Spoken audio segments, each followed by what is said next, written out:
Mark, I'll hand it over to you and give us an overview of Revance and where you are. Great. Well, thanks, Serge. Really appreciate the opportunity to be here today.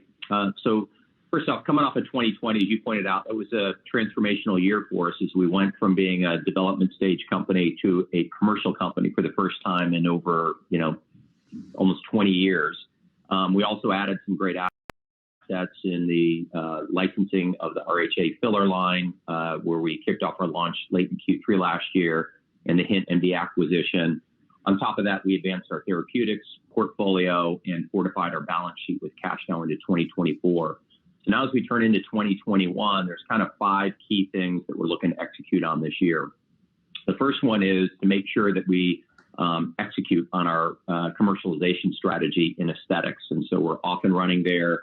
We're now entering our sort of third full quarter of launch with the filler in the nh-1 platform. And so we want to continue to sort of validate the prestige strategy, partner with these leading practices that we believe are going to be the key to sort of driving the credibility and growth profile of our product over time, and making sure that from an overall sales execution and infrastructure that we have the right things in place. And so we're well on our way there. The second one is obviously getting our neuromodulator approved and launching that, but that cuts across sort of, making sure we've got the appropriate supply, that we've got all the training materials and tools and execution strategy. And again, we're excited to be able to introduce that product once approved by the agency.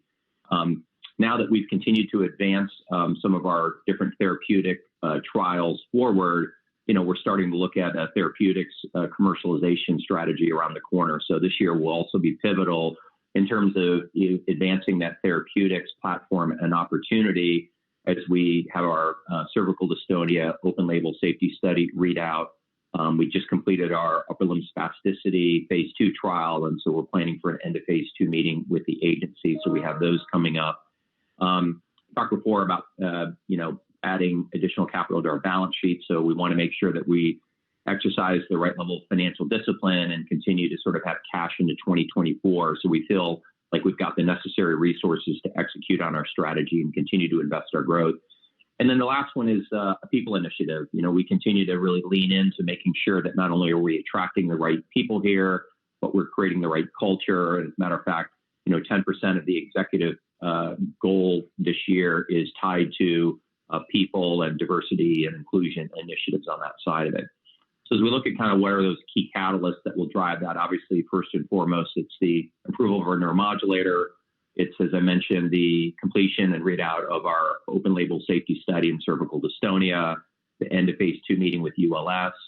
On the filler side, we expect the RHA1 filler to be approved the second half of this year. And then on the nh-1 platform, we expect sort of the next evolution in that platform to be launched this summer. And we really think that's going to help further open up the opportunities across that platform. So we're really excited about where we're positioned right now, the clinical data that we've amassed around the performance of our neuromodulator product. And we really like sort of the suite of products that we've put together. Great. Before we talk about DAXI, let's talk about the ongoing launch. I think the RHA fillers had a very strong fourth quarter, surprising most of us analysts with that kind of performance. Maybe talk about that initial uptake and some of the feedback you've gotten so far from the early adopters. Yeah, so, at the time when we announced our Q4 results, we talked about, several things. One is, the seasonality of the business. So this is a business where there is seasonality, where Q4 tends to be stronger. Q1 is kind of the weakest quarter. And then, it starts to build throughout the year. And then obviously with COVID-19, there's variability in terms of how different pockets of our economy are engaging in treatments. And I would say overall, the health of the aesthetic space is very good. As a matter of fact, I just saw some recent data which forecasted that, procedure volume this year will, sort of be on par with where they were pre-pandemic, maybe even a little greater. And that's certainly a narrative that we are hearing from a lot of practices, that consumers are engaging in treatments, particularly with surgical procedures. I know a lot of plastic surgeons are seeing volumes that are up. However, there is some variability. You do have some pockets of the country that are a little bit more restricted. And I would say that, some have limited their engagement with outside reps, right? They're like, hey, we're trying to contain our bubble right now, just heads down, do what we can do. So you see, a couple of push and pulls in the market, but overall, we're really encouraged by what we're seeing in the health of the aesthetics market, and gives us confidence as we come out of this pandemic that we're going to continue to see a nice and healthy return to growth.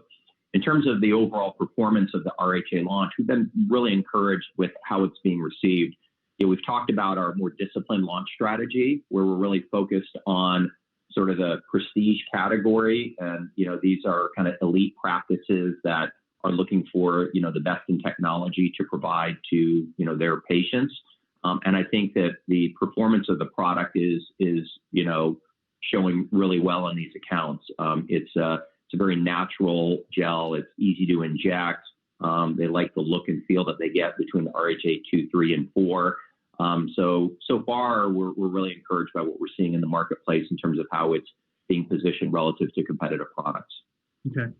And if I recall, in the fourth quarter, you kind of talked about overall patient volume in aesthetic offices were down maybe 20-25% versus pre-COVID levels. Has that changed at all through the first quarter? I know we won't see the results for another few weeks, but maybe broadly, at least I know in New York City, things are starting to open up slowly. People are getting out. Have you noticed a difference in those patient volumes? Yeah, it's hard. I don't know that we've got necessarily sort of a good view across the overall aesthetics business, right? We're much more focused on sort of those leading practices. And what I will tell you, in the practices that we're engaging with, we feel like the volumes have definitely returned and are very healthy. It's hard for me to know overall what that's going to mean for Q1. There are some pockets like, New York City, the Bay Area, Pacific Northwest, maybe parts of the upper Midwest that have been, a little bit more restricted in terms of, kind of how they're engaging and stuff, just given sort of the environment in the pandemic and sort of the desire to mitigate spread. But I would say there's also a lot of areas that are leaning in pretty heavy. But overall, what we're hearing are just very encouraging signs of patient demand, patient flow. We've historically talked about some of these practices have put a little bit of a rate limiter because of social distancing and cleaning protocols. So, and maybe some staff issues related to, hey, somebody's got kids at home or people that they need to take care of. And so that maybe has created some staff issues in some accounts. But overall, I would say we're just seeing really encouraging signs in terms of patient demand. So it's hard for me to know how that's going to translate into a Q1. But again, the data that I did see suggested that 2021 as a whole should be back in line with the pre-pandemic levels. And so I think that's kind of what our expectation is going to be going into this year. Okay. And then the initial filler launch, like you mentioned earlier, was strong. Do you think that was a function of, targeting some, early adopters, and that's why the initial adoption was strong, and things should level out a little more as you expand that launch? It's hard to tell. I mean, that's why we didn't give guidance. We just don't know enough. We feel really good about the strategy of, targeting these accounts with the idea that we want to create a new sort of prestige segment within the overall aesthetic market.